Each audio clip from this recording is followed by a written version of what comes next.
नमस्कार, यशोहम में आपका एक बार फिर से स्वागत है। आज का संवाद है आंखें सरकार और परवरदिगार की ओर। दहशत की एक रात कितनी लंबी होती है, बिना उससे गुजरे नहीं जाना जा सकता है। रूसी हमले के बाद यूक्रेन में बंकरों में छिपे हुए भारतीय स्टूडेंट्स के वीडियो देख करके और उनकी मर्मांतक अपील सुनकर हृदय द्रवित हो गया। मध्यम वर्गीय परिवार के अधिकतर बच्चे मेडिकल की या अन्य शिक्षा लेने हेतु विदेशों में जाते हैं, जहां की मोटी फीस चुकाने में माँ बाप को अपने खेत खलिहान तक गिरवी रखने पड़ते हैं। विदेशों में पढ़ना, रहना और आने जाने का किराया ही इतना ज्यादा होता है कि अधिकतर परिवारों की गाढ़ी कमाई लुट जाती है।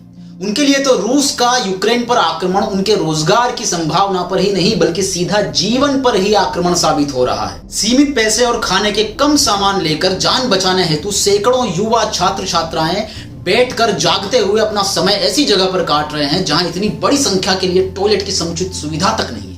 ऐसे में जब उनके आसपास बम या मिसाइल के धमाके होते हैं तो उन्हें अपनी मौत की पदचाप सुनाई देने लगती है, और जब यह खबर मिलती है कि युद्ध लंबा खिंच सकता है तो उनकी आंखों के आगे गहरा अंधकार छा जाता है। उनसे भी ज्यादा बुरी हालत उनके परिवार वालों की होती है।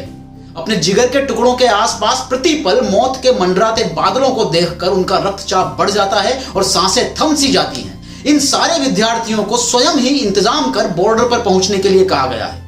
अब उनकी दुविधा यह है कि 1000 किलोमीटर दूर बॉर्डर पर पहुंचने के लिए वाहन का और उसके शुल्क का इंतजाम कैसे करें। ऐसे में खबर मिल रही है कि बहुत सारे वहां के नागरिक और कुछ विद्यार्थियों का जत्था पैदल ही बॉर्डर की ओर निकल पड़ा है। यह सुनकर मुझे तो उन मजदूरों की याद आने लगी जो महामारी के समय में खाने का इंतजाम न होने पर पैदल ही घर के लिए रवाना हो गए और रास्ते में असहनीय पीड़ा का सामना करते हुए कुछ काल कवलित भी हो गए।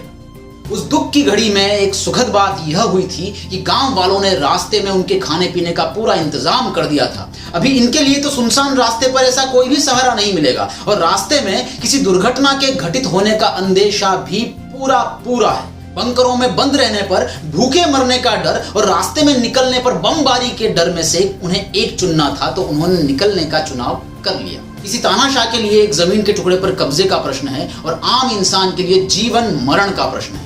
तानाशाह अपने महल में से लड़ाकू जहाज भेजने का और मिसाइल छोड़ने का एक आदेश देता है और आम इंसान के जीवन भर का सारा अरमान क्षण भर में धुआं बनकर के आकाश में उड़ जाता है। हमारी तथाकथित विकसित सभ्यता इस मुकाम तक पहुंची है कि जिस एक मकान को बनाने में आम इंसान को बरसों लग जाते हैं, उसे ढहाने में उसे क्षण भर भी नहीं लगता। प्राचीन कालीन युद्ध में एक दूसरे पर भाला फेंकने पर या बाण मारने पर जो लहू की धारा फूटती थी, उसे देखकर मारने वाले का भी हृदय स्वयं को निष्ठुर ठहराता था। अब अर्वाचीन युद्ध में खून का तो सवाल ही नहीं। शव जलने के बाद जो राख बचती है उसमें हड्डियां भी नहीं मिलती। ऐसे कठिन समय में हम भारतीयों के लिए एक ही चारा है, अपनी सरकारों से यह निवेदन करें कि बिना देर किए उन हजारों परिवार के आंसुओं को जल्दी से जल्दी रोकने का प्रयास किया जाए।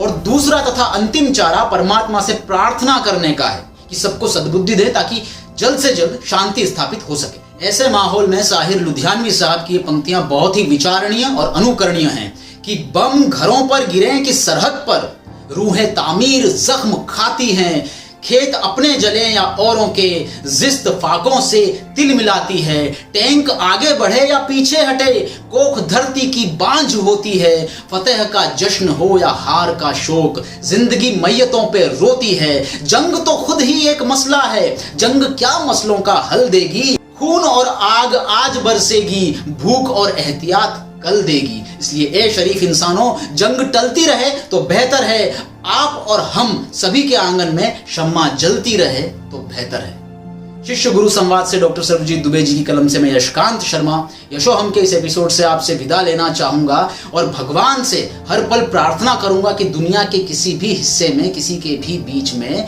किसी भी तरह की जंग ना हो। आप सभी लोग बहुत बहुत खुश रहें, शांति से रहें, अपना ध्यान रखें। देखते रहिए यशोहम, लाइक करें, शेयर करें, सब्सक्राइब करें, जुड़े रहिए हमसे। मिलते हैं जल्दी ही यशोहम के अगले एपिसोड में। तब तक के लिए जय हिंद,